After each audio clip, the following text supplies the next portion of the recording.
En ce temps-là, Jésus prit la parole et dit: Père, Seigneur du ciel et de la terre, je proclame ta louange. Ce que tu as caché aux sages et aux savants, tu l'as révélé aux tout petits. Oui, Père, tu l'as voulu ainsi dans ta bienveillance. Tout m'a été remis par mon Père. Personne ne connaît le Fils, sinon le Père. Et personne ne connaît le Père, sinon le Fils, et celui à qui le Fils veut le révéler. Venez à moi, vous tous qui peinez sous le poids du fardeau, et moi, je vous procurerai le repos. Prenez sur vous mon joug, devenez mes disciples, car je suis doux et humble de cœur, et vous trouverez le repos pour votre âme. Oui, mon joug est facile à porter et mon fardeau léger. Acclamons la parole de Dieu. Louange à toi, Seigneur Jésus.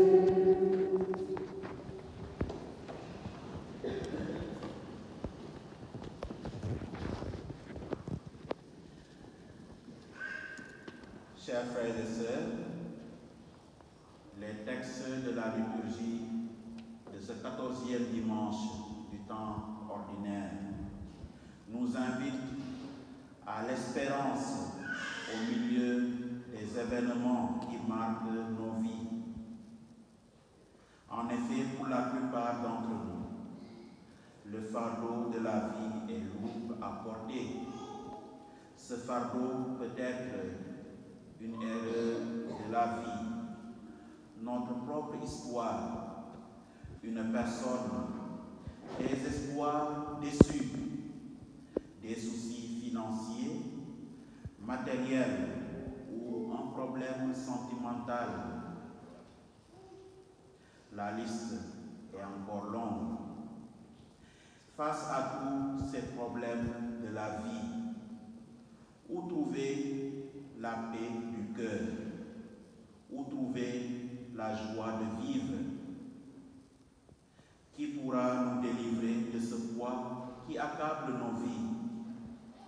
Pouvons-nous encore croire en la béatitude qui nous dit que ceux qui pleurent sont heureux, ils seront consolés?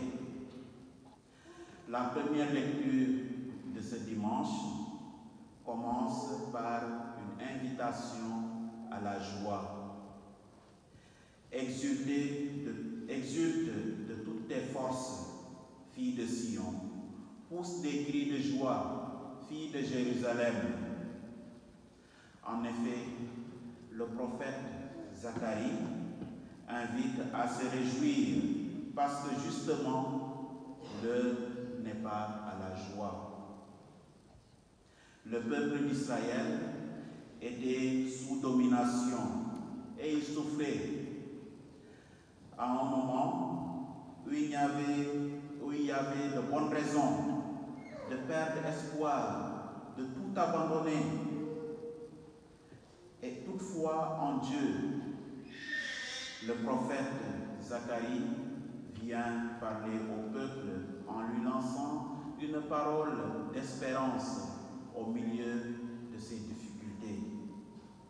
Il annonce l'arrivée d'un roi juste, humble et victorieux. Ce roi fera disparaître les chars de guerre, les chevaux de combat. Il brisera l'arc de guerre et il proclamera la paix aux nations. Chers amis, du fond de notre misère, pouvons-nous croire en ces paroles de Zacharie? Pouvons-nous encore croire, après tant d'heures de prière, tant d'heures de jeûne et de supplication? Où donc est le Dieu qui redresse les accablés? Ce sont des questions qui nous habite toutes et tous à un moment donné de la vie. Et même si la vie devient lourde à porter, Saint Paul, dans la deuxième lecture, nous recommande de ne jamais perdre espoir. Et il donne un conseil. Saint Paul nous demande de ne pas vivre sous l'emprise de la chair, mais de vivre sous l'emprise de l'Esprit de Dieu. En effet, vivre sous l'emprise de la chair, c'est tout simplement désespérer. C'est douter du salut que Dieu nous apporte. Vivre selon la chair, c'est se contenter des limites de l'intelligence et de nos forces humaines dans les situations que nous vivons. Vivre selon la chair, c'est nous immerger tellement dans nos difficultés au point d'oublier qu'auprès de Dieu se trouve le pardon, auprès de lui se trouve la paix. Cependant, vivre selon l'esprit, c'est espérer contre toute espérance. Vivre selon l'esprit, c'est avoir foi en Dieu malgré le poids de nos fardeaux. La vie selon l'esprit nous purifie et nous donne du sourire même au fond de nos soucis.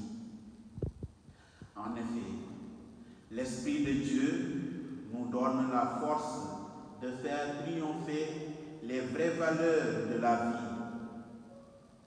Ne nous laissons donc pas berner par les fardeaux qui nous accablent.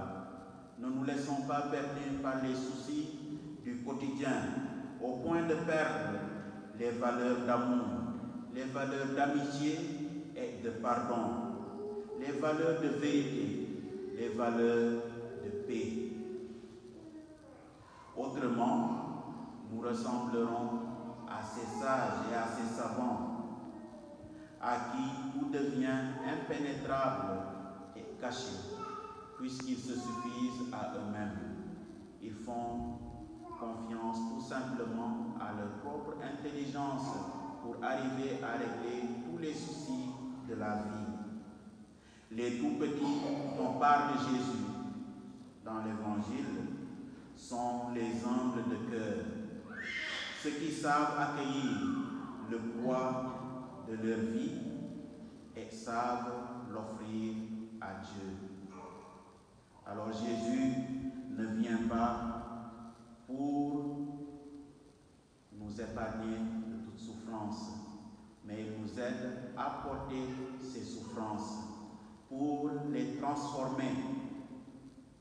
En ce dimanche, chers amis, lui, le maître de la vie, nous appelle.